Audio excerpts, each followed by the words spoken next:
For this blessed majalis, please recite a salawat followed by a surah al-Fatiha. Salawat. Allahumma salli ala Muhammad wa ali Muhammad.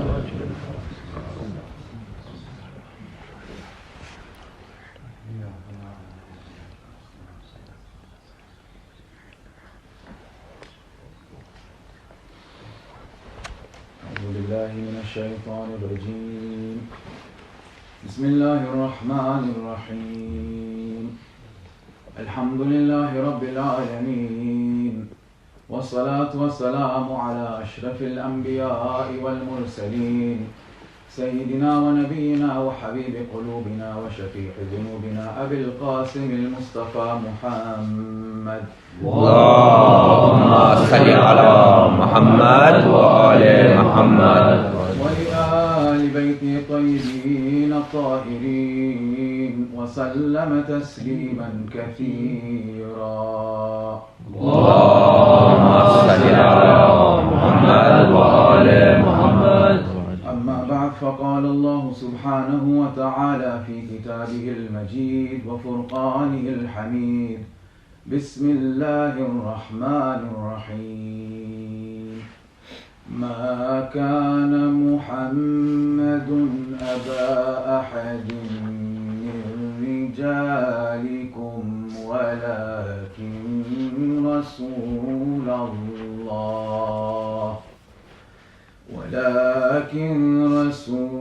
الله وخاتم النبيين، وكان الله بكل شيء عليما.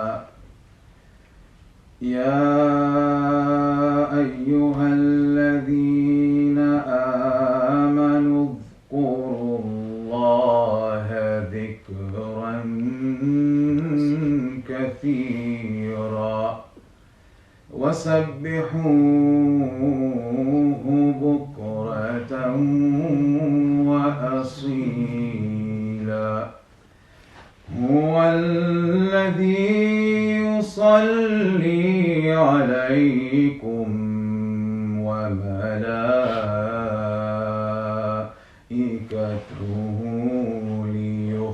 ليخرجكم من الظلمات إلى النور، وكان بالمؤمنين رحيما.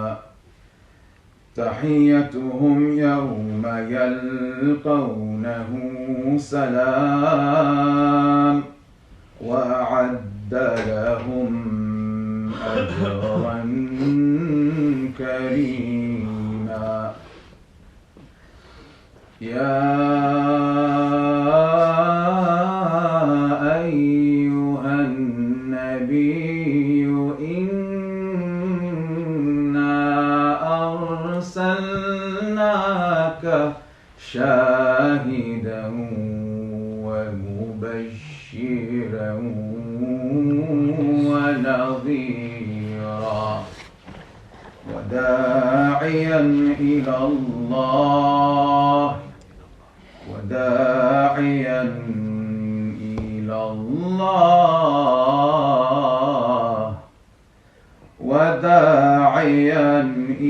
الله بإذنه وسراجا منيرا. وبشر المؤمنين بأن لهم من الله فضلا كبيرا، ولا تطع الكافرين والمنافقين ودع أذاهم وتوكل على الله، وكفى بالله وكيلا. وكفى بالله وكيلا. صدق الله العلي العظيم. salawat. اللهم صل على محمد وآل محمد. Last time we discussed the incomprehensible status of Imam Ali alayhi salam and how he formed the exemplary embodiment of the Holy Quran. We drew on some of Imam's sayings, which included, don't think of yourself as an insignificant speck because within you lies an entire universe.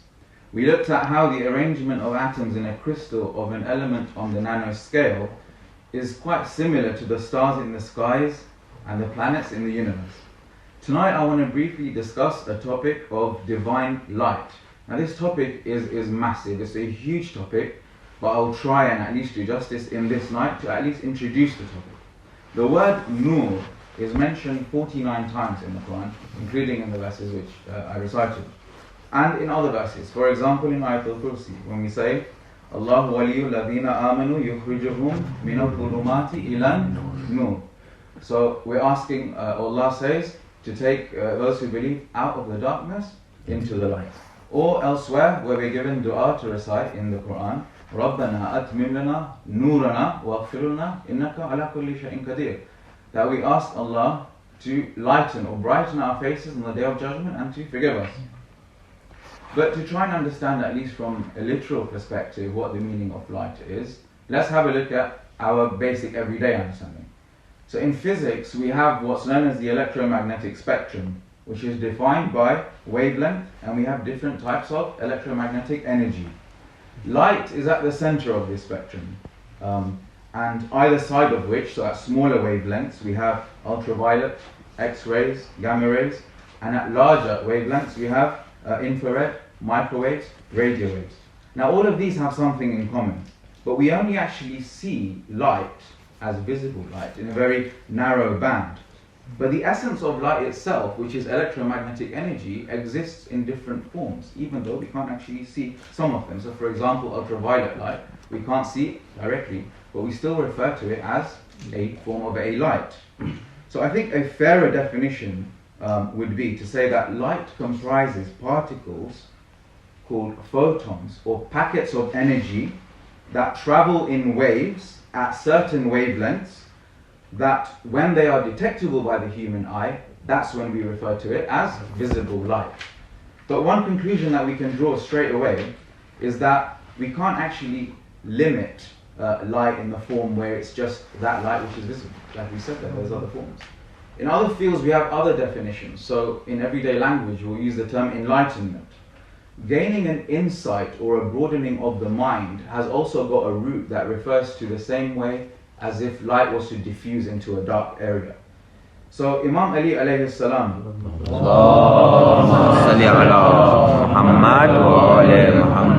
says that doubt extinguishes the light of the heart. So he even refers to there being a light in the heart that can be extinguished when you have a shak, meaning that the heart carries a light as well. So the first question is it possible to reconcile a deeper meaning to light that is shared amongst all of these concepts? And yes, we find that there is, and that is knowledge. Now physically, light renders something visible that you may not otherwise see in darkness, thereby increasing your knowledge of that thing. Light shines on something, it reflects into your eyes, you therefore have a knowledge of what that thing is. You may not have seen that thing in darkness. That's why as an idiom in our everyday language, you'll say to somebody, excuse me, do you mind shedding some light onto this matter? The actual process is the broadening of the mind. So a torch brightens in your mind an otherwise lack of knowledge.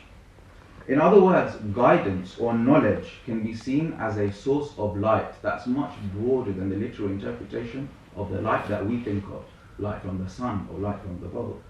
And on the contrary, ignorance is therefore representative of darkness. Again, Imam Ali alayhi salam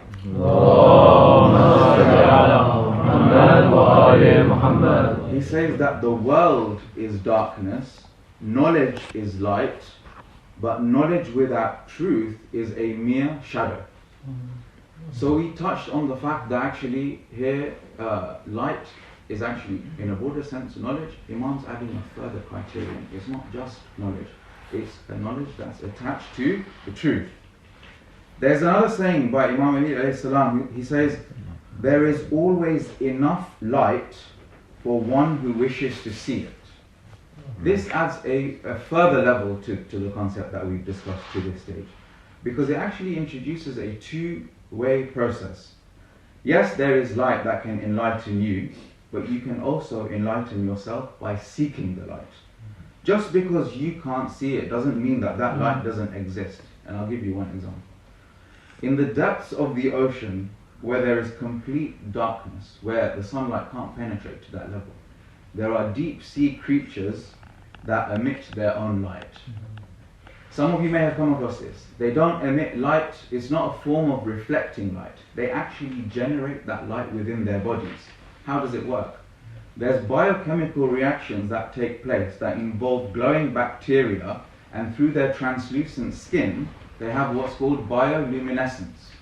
And there's about 1,500 known species at least that have this property.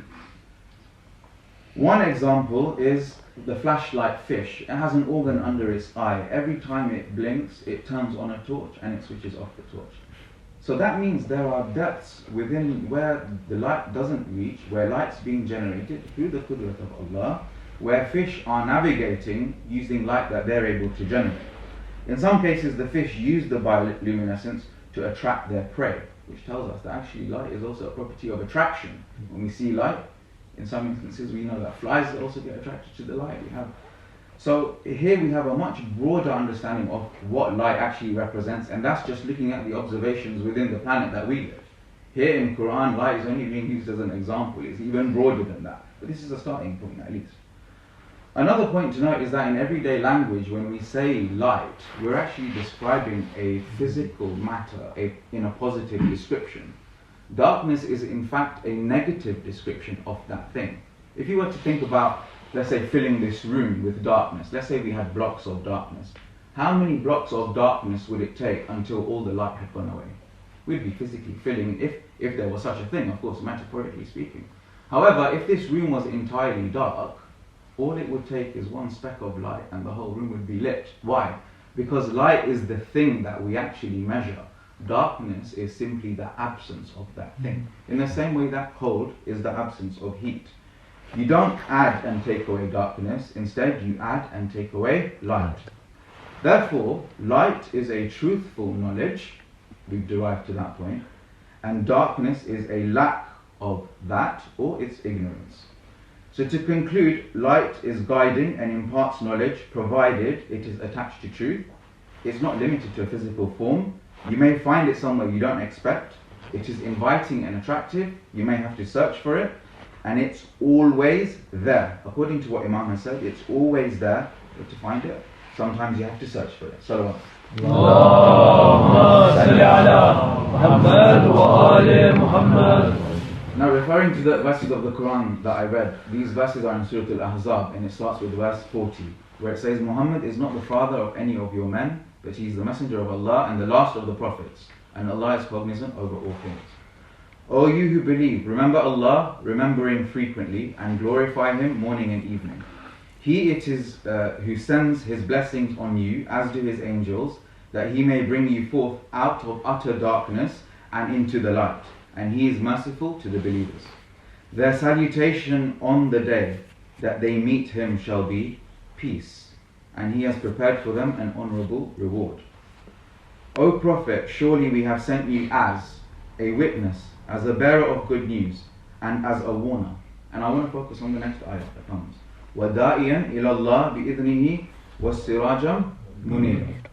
And as one inviting to Allah by His permission, as a light-giving torch.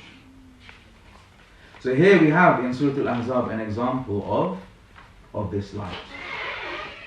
And in the last ayah it says, and give the good news to the believers that they shall have a great grace from Allah, and be not compliant to the disbelievers and the hypocrites, and heed not their annoyances, but trust in Allah. For Allah is sufficient as a disposer of all affairs. Now if we look at this term Sirajam Munira, the word Siraj means lamp. It's also used in the Quran in other places, such as for sun. Sirajam Munir means an illumination that is continuous. It's not just an instant or a glimmering.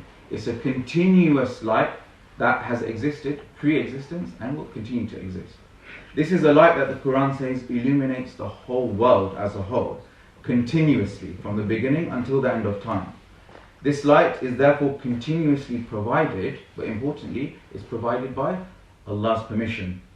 Therefore, there is a continuous guidance, which is a source of truthful knowledge that Allah has promised from the beginning of time until the end of time.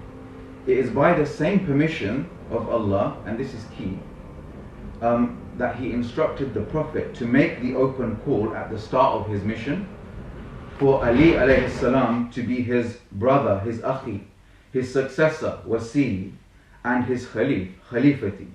The continuous aspect, meaning that until today, the light by which the permission of Allah shines out to guide us is the same continuous light until today, which is reflective upon when we say Allahumma kulli waliyika al-hujjat ibn al-Hasan. It's the same light. Recite salawat. Allahumma salli ala Muhammad wa ali Muhammad. In the infamous hadith, the Holy Prophet sallallahu alayhi wa alihi wa sallam, Allahumma salli ala Muhammad wa ali Muhammad. He says, I and Ali were a light, nur, in the presence of Allah 14,000 years before the creation of Adam. We can now begin to scratch the surface of the light that Allah talks about in the Quran and the continuity of it. Then he continues, he says, when Adam was created, this light was placed in his loin. When he was in the heavens, he carried this light with him. When Nuh embarked on the ark, this light was in his back. When Ibrahim was thrown in the fire, he carried this light inside of him. This light was transferred from until it reached Hazrat Abdul Muttalib. It was then divided into two parts. I was bestowed with prophethood and Ali with Imam.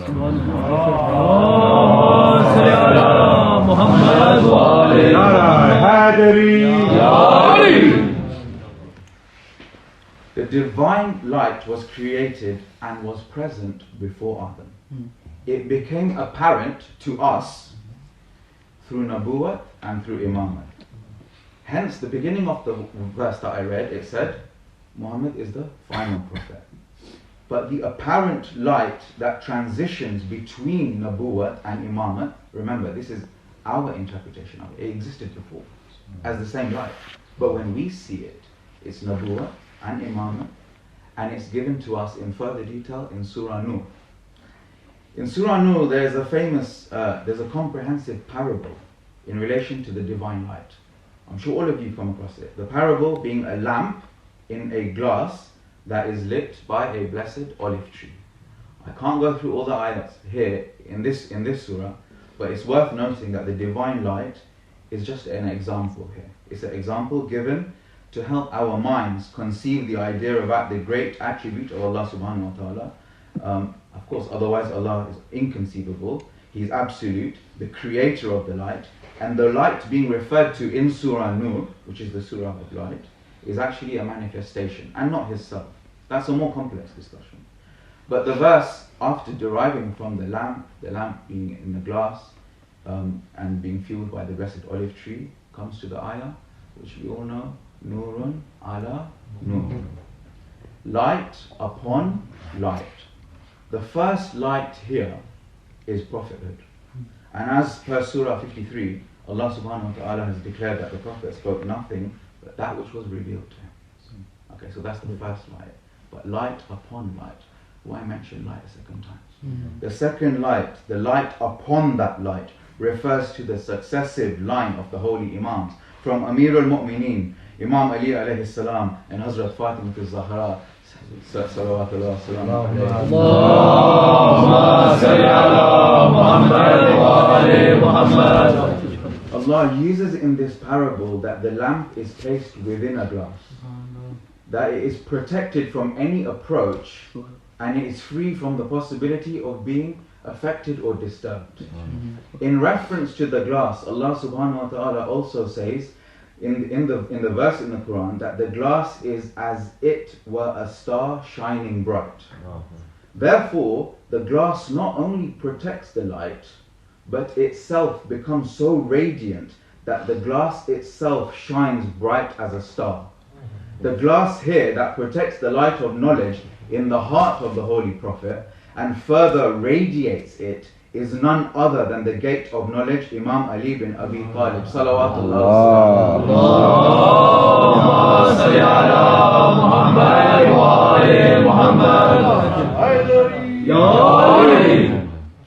In Surah Al-Waqi'ah, verses 77 to 79, Allah says in 77, verily it is a Quran honorable.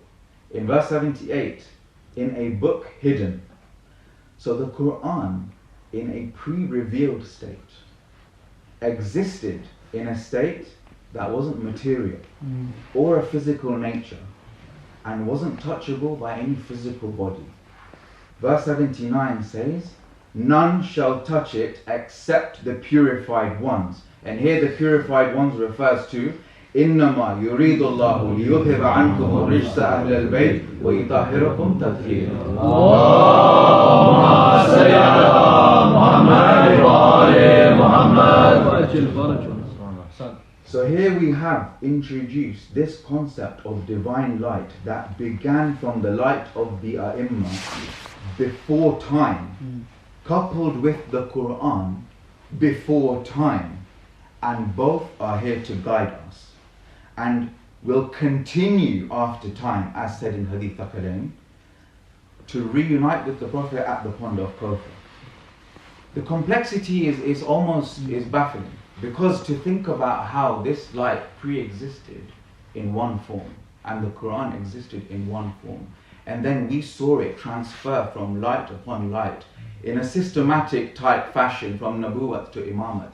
Actually, it's made it easier for us to comprehend. But in reality, it exceeds the concept of the creation of this universe. This is something that pre-existed in a way that even light can't describe it. This is something much grander than that. However, tonight, that radiant protector of the lamp is in his final moments.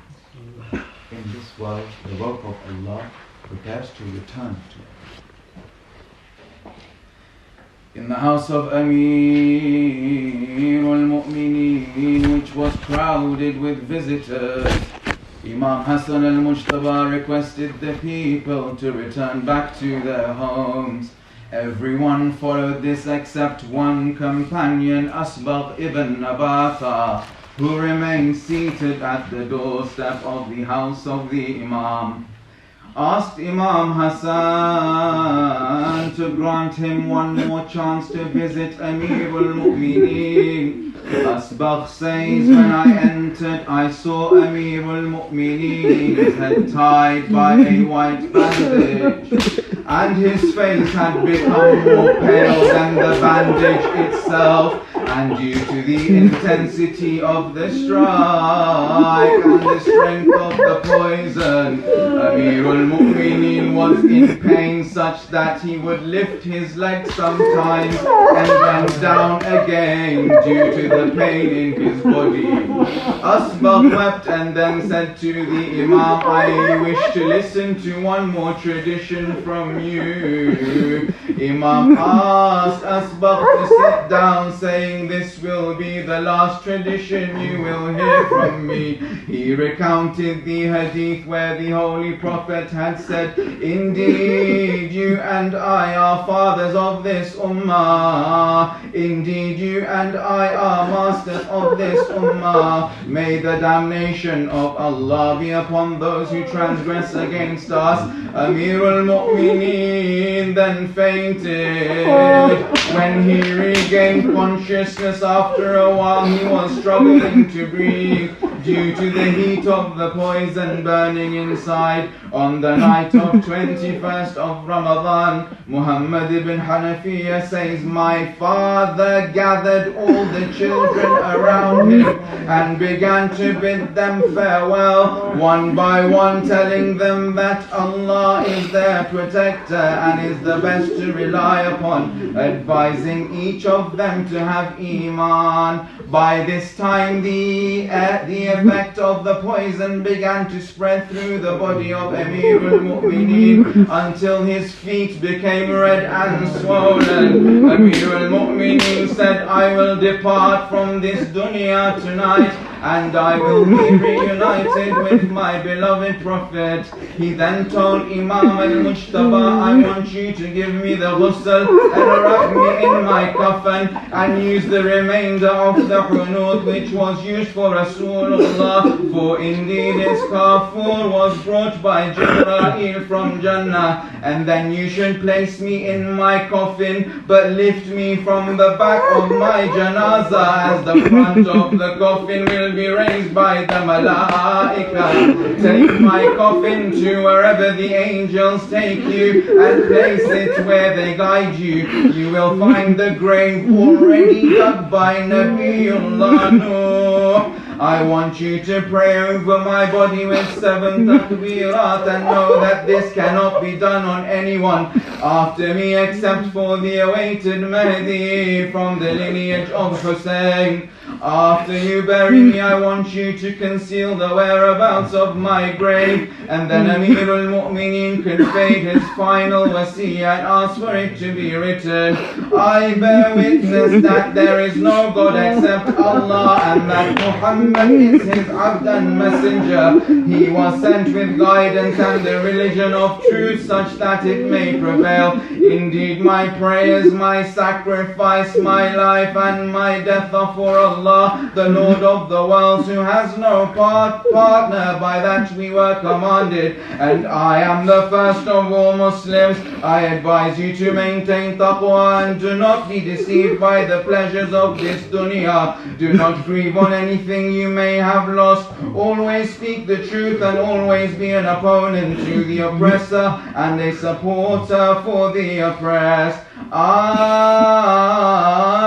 advise you both and all my children and all the mu'mineen who receive this, fear Allah and do not die except in a state of submission to Allah. I advise you to maintain taqwa and arrange your affairs and maintain good relations. The Imam continued to advise them with treasures of wisdom. By Allah, adhere to the Quran. By Allah, take care of your neighbors. By Allah, take care of your prayers. By Allah, take care of your zakat. Indeed, the giving of charity extinguishes the anger of your Lord. By Allah, take care of the fasting of Shahr Ramadan. By Allah, take care of the progeny of Rasulullah. Do not let them be oppressed while they are amongst you. By Allah,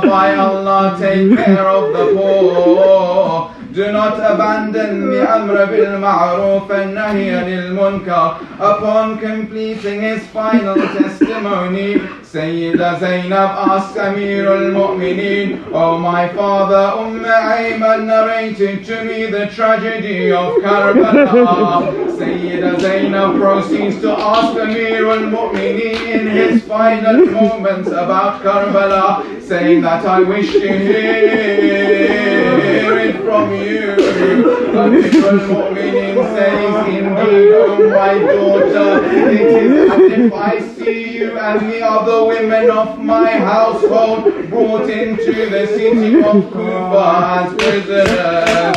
Imagine Amir al-Mu'mineen relating the story of Karbala to his daughter in his final words, while he envisions Zainab being brought into Kufa with the ropes around her neck and hands. It was more painful than the poison, such that when tears began to flow from the eyes of Amir al-Mu'mineen, it's as if he looked at Zainab and could see shimmer with the And finally Amir al-Mu'mineen replies, as he begins to speak, he requests Abu Fadl al-Abbas to come closer to him.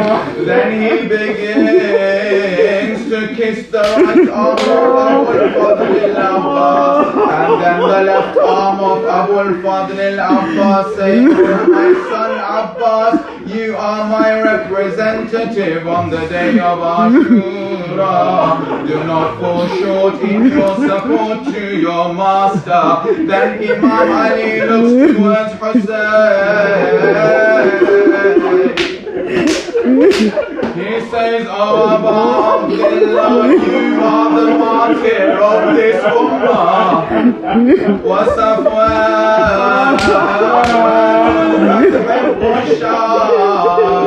Oh, Hussein, you will be slaughtered in the same way that a sheep is slaughtered. You will be beheaded from the neck." Then Amir al-Mu'mineen turned to Imam Hassan and says, "You will be oppressed and you will be poisoned while in the state of oppression. So have patience over the tribulations. Due to the intensity of the poison and the deepness of the wound." After Amir al-Mu'mineen gives Imam Hassan the Dhul-Fiqar, the ring of Aqiq, the Mus'haf and the Jami'ah, he begins to lose consciousness. At that moment, Zainab and Kulthum, Hassan and Hussein, Al-Fadl throw themselves on the body of Amir al-Mu'mineen. Zainab at the head, Hassan at the chest, Hussein at the feet of Ali,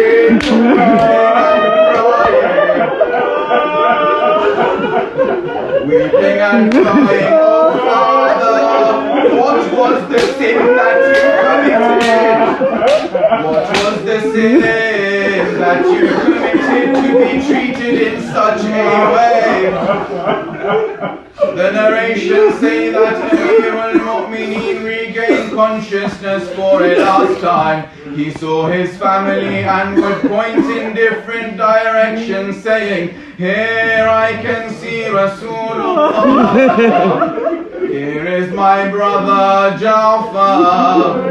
My uncle Hamza has come to take me to Jannah."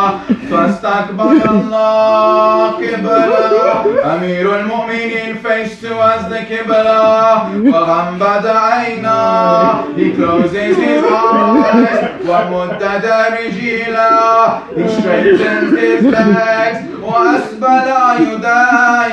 He straightened his legs by his side, saying, "أشهد أن لا إله إلا الله وحده لا شريك له وأشهد أن محمدا أخي عبده ورسوله."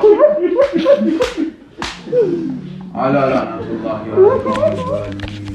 وسيعلم الذين ظلموا أي منقلب ينقلبون. يا علي يا